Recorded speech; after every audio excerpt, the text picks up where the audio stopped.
بسم اللہ الرحمن الرحیم۔ السلام علیکم دوستو، دنیا بھر کی خبروں میں آج آپ سنیں گے، لیکن اس سے پہلے اگر ہو سکے تو لائک، سبسکرائب اور بیل آئیکن کا بٹن ضرور دبا لیں، شکریہ۔ سعودی عرب میں اذان اور تکبیر کا دورانیہ 10 منٹ۔ چائنا کے ساتھ تعاون کرنے کے لیے تیار ہیں صدر جو بائیڈن۔ کسانوں سے مذاکرات کیے جائیں، امریکہ۔ مقبوضہ وادی کا ریاستی درجہ فوری طور پر بحال کیا جائے، کانگریس۔ امریکہ کا وہ ٹاؤن جو وہاں رہائش رکھنے کے لاکھوں روپے دے گا۔ باپ کی موت کی خبر سن کر بیٹے کا بھی انتقال۔ بیٹی پیدا ہونے پر شوہر بیوی کو ہاسپٹل میں ہی چھوڑ کر فرار۔ ہمیں کسی اور لڑکی کا رشتہ مل گیا ہے جس نے کورونا ویکسین لگوائی ہوئی ہے، خدا حافظ۔ گھر سے لوگ زیادہ کام کرتے ہیں یا روٹین میں دفاتر میں جا کر؟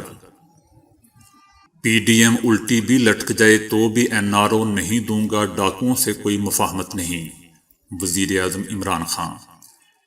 عمران خان اپنے بڑوں کو فون کر کے کہتا ہے کہ اپوزیشن کو ذرا تھپکی تو لگاؤ، مریم نواز۔ ابھی بھی وقت ہے اپوزیشن مذاکرات کر لے ورنہ ان کی سیاست ختم، شیخ رشید احمد۔ عمران خان کو سیاست دان کہنا بھی برا لگتا ہے، مولانا فضل الرحمان۔ بھارت کا فائزر کی کورونا ویکسین کی منظوری دینے سے انکار۔ تو آئیے چلتے ہیں اب خبروں کی تفصیل کی جانب۔ سعودی حکومت نے نمازوں کے اوقات اور مساجد کھولنے اور بند کرنے کے حوالے سے متعدد پابندیاں لگا دی ہیں۔ اذان اور تکبیر کے درمیان کا وقفہ 10 منٹ سے زیادہ کا نہ ہو۔ البتہ فجر میں نماز اور اذان کا وقفہ 20 منٹ تک رہے گا۔ دوسری ہدایت یہ ہے کہ مساجد اذان پر کھلیں گی اور نماز کے 10 منٹ بعد بند کر دی جائیں گی۔ جمعے کی نماز کے لیے جامع مساجد اذان سے 30 منٹ پہلے کھولی جائیں گی اور نماز کے 15 منٹ بعد بند کر دی جائیں گی۔ جمعے کی خطبات نماز سمیت 15 منٹ سے زیادہ نہیں ہوں گے۔ صدر جو بائیڈن نے کہا ہے کہ اگر امریکہ کے مفاد میں ہوگا تو ہم چائنا کے ساتھ تعاون کرنے کے لیے تیار ہیں۔ انہوں نے چائنا کو امریکہ کا سب سے بڑا مد مقابل بتایا۔ انہوں نے چائنا پر انسانی حقوق کی خلاف ورزی کا الزام عائد کیا اور معاشی شعبے میں چائنا کے چیلنج کا سامنا کرنے کا بھی وعدہ کیا۔ امریکہ نے بھارت میں متنازع زرعی قانون کے خلاف جاری کسانوں کے احتجاج کا مسئلہ اختلافات حل کرنے کے لیے مذاکرات کی ضرورت پر زور دیا ہے۔ بھارتی وزیر اعظم نریندر مودی کی حکومت احتجاجی کسانوں سے مذاکرات کر کے مسئلے بات چیت سے حل کرے۔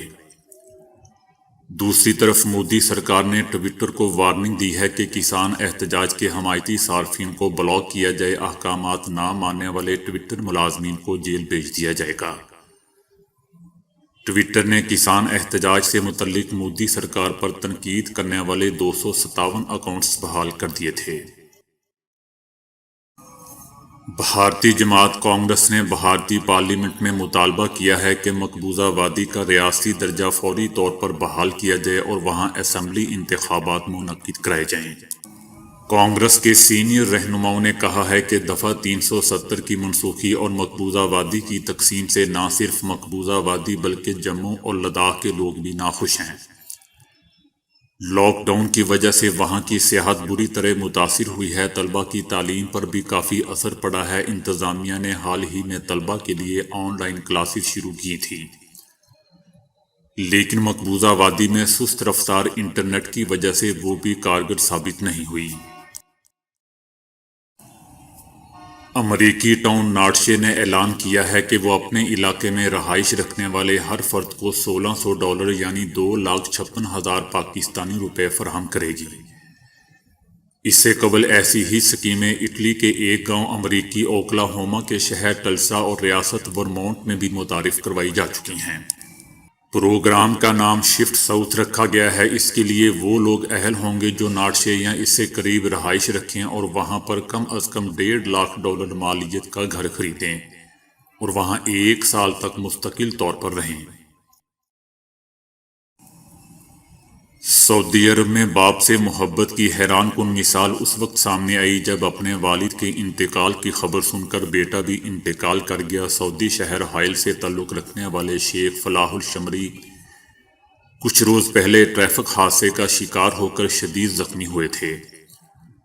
ان کے بڑے صاحبزادے نے سوشل میڈیا پر اپنے والد کی صحت یابی کی دعاؤں کی درخواست کی تھی، لیکن گزشتہ روز والد انتقال کر گئے، جس کی خبر سنتے ہی ان کے صاحبزادے کو بھی دل کا دورہ پڑا اور اس نے بھی اپنی جان دے دی۔ باپ کی نماز جنازہ کل ظہر جبکہ بیٹے کی تدفین عصر کی نماز کے بعد کی جائے گی۔ بھارتی ریاست اتر پردیش کے ضلع سہارنپور کے علاقے میں ایک شخص اس وقت اپنی بیوی کو ہاسپٹل میں ہی چھوڑ کر فرار ہو گیا جب اس نے بیٹی کو جنم دیا۔ عائشہ نامی لڑکی کی 1.5 سال پہلے اس سے شادی ہوئی تھی۔ شوہر اسے روز کہتا کہ ہمارے ہاں بیٹا ہی پیدا ہونا چاہیے۔ اس پر خاتون جواب دیتی کہ بیٹی ہو یا بیٹا، میرے لیے دونوں ہی برابر ہیں۔ اسی بحث پر شوہر اسے روز پیٹتا تھا۔ عائشہ کو 22 جنوری کو ضلعی ہاسپٹل میں داخل کروایا گیا اور جب اس کے ہاں بیٹی پیدا ہوئی تو اس کا شوہر اور اس کے سسرال والے اسے دیکھے بغیر ہی ہاسپٹل سے فرار ہو گئے۔ زچہ اور بچہ ابھی تک ہاسپٹل میں ہے، لیکن سسرالیوں کی طرف سے کوئی رابطہ نہیں کیا جا رہا۔ خاتون کے والد نے اپنے سمدی سے اس بارے میں بات کرنے کی کوشش کی، لیکن اس نے کوئی بھی بات سننے سے انکار کر دیا۔ عائشہ کے والد کا کہنا ہے کہ وہ معاملہ بات چیت سے سلجھانا چاہتے ہیں۔ کورونا کی وبا نے ہماری زندگیوں کا بہت کچھ تبدیل کیا، حتیٰ کہ ہمارے رویے تک بدل کر رہ گئے۔ اب اس نوجوان ہی کو دیکھ لیں جس نے محض اس لیے منگنی توڑ دی کہ اس کو ایک ایسی لڑکی مل گئی جس نے کورونا ویکسین لگوا رکھی تھی۔ ڈیلی سٹار کی صحافی خاتون سارہ کیلی نے یہ واقعہ اپنے ٹویٹر اکاؤنٹ پر لوگوں کو سنایا ہے۔ انہوں نے اپنے 11,500 فالورز کے لیے ایک ٹویٹ کی کہ لڑکا لڑکی سے کہتا ہے کہ تم بہت اچھی لڑکی ہو، لیکن ہمیں کوئی اور رشتہ مل گیا ہے جس نے کورونا ویکسین لگوا رکھی ہے۔ اور یہ سوشل میڈیا پیغام خاتون صحافی نے اسکرین شاٹ بھی کیا۔ یہ ٹویٹ تیزی سے وائرل ہو رہی ہے، جسے اب تک 20,000 سے زائد لوگ ری ٹویٹ اور 3 لاکھ سے زائد صارفین اس کو لائک کر چکے ہیں۔ لوگ معمول کے مطابق دفاتر میں زیادہ کام کرتے ہیں یا لاک ڈاؤن کے دوران گھر بیٹھ کر زیادہ گھنٹے تک کام کرتے رہے ہیں؟ ماہرین نے اس سوال کا حیران کن جواب دے دیا ہے۔ ماہرین کی ایک ٹیم نے اس حوالے سے کئی ممالک کے اعداد و شمار کا تجزیہ کرنے کے بعد بتایا ہے کہ لاک ڈاؤن کے دوران لوگ گھر بیٹھ کر دفاتر کی نسبت کہیں زیادہ کام کرتے رہے۔ ہر ملازم نے گھر بیٹھ کر اوسطاً 10 گھنٹے فی ہفتہ زیادہ کام کیا۔ وزیر اعظم عمران خان نے کہا ہے کہ اپوزیشن چاہے لانگ مارچ کرے یا الٹا لٹک جائے، اسے این آر او نہیں دوں گا۔ ہر قسم کی سوچ اور نظریے کے ساتھ بات چیت اور مذاکرات کرنے کے لیے تیار ہوں، لیکن میں کبھی بڑے چوروں کو این آر او نہیں دوں گا اور ڈاکوؤں سے کبھی مفاہمت نہیں کروں گا۔ یہ غلط ہوگا کہ چھوٹے چوروں کو جیل میں ڈالو اور بڑے ڈاکوؤں کو این آر او دے دو۔ آپ نے جدھر بھی لانگ مارچ کرنا ہے کریں، میں اس کے لیے آپ کی مدد کروں گا، لیکن آپ اگر الٹا بھی لٹک جائیں تب بھی میں این آر او نہیں دوں گا۔ مریم نواز نے کہا ہے کہ سینٹ اوپن بیلٹ کی حمایت کے لیے عمران خان کے بڑوں کے فون آ رہے ہیں، لیکن ہم نے انکار کر دیا ہے۔ وزیر اعظم کو ڈر لگتا ہے کہ لوگ ان کا گریبان پکڑیں گے۔ ایک تو ویسے ہی بیچارہ کسی جلسے میں جانے کے قابل نہیں رہا، کشمیر کس منہ سے آئے گا؟ کچھ حقائق ایسے ہیں جن کا جواب عمران خان اور ان کو لانے والوں کو دینا ہوگا۔ ایک تابع دار نے پاکستان کو خارجہ اور داخلی محاذ پر کمزور کیا۔ پاکستان میں 4 دفعہ آمرانہ حکومت رہی ہے۔ کسی ڈکٹیٹر کے دور میں بھارت کو ہمت نہیں ہوئی کشمیر اپنے نام کر سکے۔ عمران خان جواب دیں کہ کشمیر کے ساتھ جانے کے بعد بھی حکومت بے بسی کی تصویر کیوں بنی؟ مودی کی جیت کی دعائیں کس نے مانگی تھیں؟ عمران خان نے کہا تھا کہ مودی آئے گا تو مقبوضہ وادی کا مسئلہ حل ہو جائے گا۔ ووٹ چوری سے آنے والی حکومت عوام کو جواب دہ نہیں ہوتی۔ نواز شریف کو وقت مل جاتا تو آج مقبوضہ وادی پاکستان کا حصہ ہوتا۔ مریم نواز کا مزید کہنا تھا کہ عمران خان سے جب اپوزیشن کنٹرول نہیں ہوتی تو وہ اپنے بڑوں کو فون کر کے کہتا ہے کہ ذرا اپوزیشن کو ایک تھپکی تو لگاؤ۔ آج کل نون لیگ کو عمران خان کے بڑوں کی طرف سے فون آتے ہیں کہ آپ کی بڑی مہربانی اور آپ کو اللہ کا واسطہ سینٹ میں شو آف ہینڈز کی قانون سازی کے لیے عمران خان کا ساتھ دیں۔ اس پر میں نے اور نواز شریف نے جواب دیا ہے کہ ہماری سینٹ کی سیٹیں جاتی ہیں تو جائیں، اس جعلی حکومت کے ساتھ بیٹھ کر کوئی کام نہیں کرنا۔ نواز شریف نے کہا کہ عمران خان تو استعفے کے لیے بھی پیسے مانگ رہے ہیں، تمہاری مانگنے کی عادت نہیں گئی، لیکن اب عوام نے پیسے نہیں دینے بلکہ آپ سے استعفیٰ لینا ہے۔ تمہیں پیسے بھی دینے پڑیں گے اور استعفیٰ بھی دینا پڑے گا۔ تم نے صادق اور امین نہیں، ثاقب اور امین بن کر چینی، آٹا اور گیس پر ڈاکہ ڈالا ہے۔ وفاقی وزیر داخلہ شیخ رشید احمد کا کہنا ہے کہ پی ڈی ایم کو بات چیت کی دعوت دیتا ہوں، مذاکرات کرو ورنہ 2 ماہ میں تمہاری سیاست ختم ہو جائے گی۔ تسلیم کرتا ہوں ملک میں مہنگائی ہے، لیکن یہ مہنگائی چوروں اور ڈاکوؤں کی لوٹ مار کی وجہ سے ہے۔ اربوں روپے لوٹ کر باہر بھیجنے والے ڈٹ کر عمران خان کے خلاف تحریک چلا رہے ہیں۔ جس اسمبلی پر مولانا فضل الرحمان نے لعنت بیچی تھی، اب اسی میں اپنے ممبران کے لیے ووٹ لینے جائیں گے۔ جو نیا سینیٹر بنے گا، کیا پی ڈی ایم اسے کہے گی کہ استعفیٰ دو؟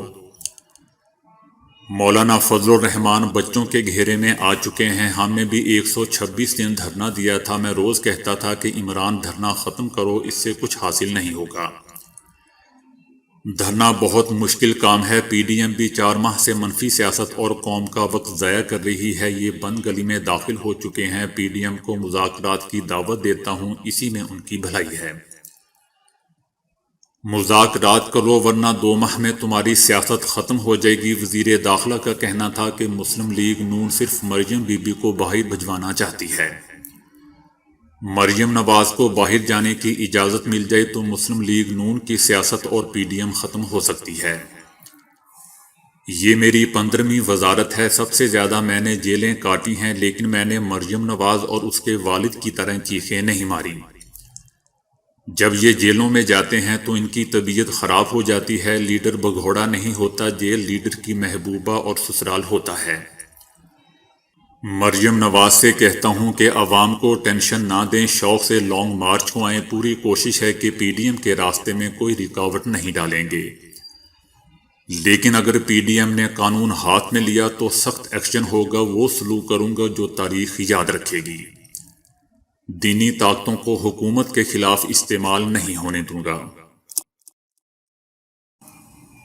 مولانا فضل الرحمان کا کہنا ہے کہ میں عمران خان کو سیاستدان کہوں تو یہ بھی مجھے برا لگتا ہے، جبکہ دوستو عمران خان کا کہنا ہے کہ میں اگر ان کو مولانا کہوں تو تمام مولانا کی توہین ہے۔ مولانا فضل الرحمان کا کہنا تھا کہ جب تک پاکستان میں عوام کی حکومت تھی، بھارت کو ہمت نہیں ہوئی کہ وہ مقبوضہ وادی کو صوبہ بنا لے۔ پاکستان میں ایک دھاندلی کی حکومت ہے، انہوں نے پاکستان کو کیا دیا جو مقبوضہ وادی کو دیں گے؟ مولانا فضل الرحمان نے مقبوضہ وادی کے لوگوں کو مخاطب کرتے ہوئے کہا کہ مقبوضہ وادی والو، اگر تم نے ان کا ساتھ دیا تو یہ وہی حشر کریں گے جو پاکستان کا کیا۔ ایک ناجائز حکومت مقبوضہ وادی کے مستقبل کا فیصلہ کرنے کا کوئی اختیار نہیں رکھتی۔ بھارت نے امریکی دوا ساز کمپنی فائزر کی تیار کردہ کرونا ویکسین کے استعمال کی منظوری کی درخواست مسترد کر دی ہے۔ امریکی کمپنی فائزر نے اپنی کرونا ویکسین کے بھارت میں استعمال کی منظوری لینے کے لیے انڈین میڈیسن ریگولیٹری اتھارٹی میں گزشتہ ماہ درخواست جمع کروائی تھی، جسے مسترد کر دیا گیا ہے۔ بھارت کی ریگولیٹری اتھارٹی نے موقف اختیار کیا ہے کہ فائزر کو اپنی کرونا ویکسین مقامی شہریوں پر ٹرائل کرنا ہوگی، جس کے حوصلہ افزا نتائج ملنے پر ہی یہاں بھارت میں ویکسین کی منظوری دی جا سکتی ہے۔ بھارت میں کرونا ویکسین کی منظوری کے لیے سب سے پہلی درخواست دینے والی کمپنی فائزر ہی تھی۔ بھارت کورونا سے متاثر ہونے والا دنیا بھر میں امریکہ کے بعد دوسرا بڑا ملک ہے، اور اس وقت کرونا ویکسینیشن کی سب سے بڑی مہم بھی بھارت میں جاری ہے۔ تو دوستو آج کے لیے اتنا ہی۔ ویڈیو کو لائک اور شیئر کرنے کا بہت بہت شکریہ۔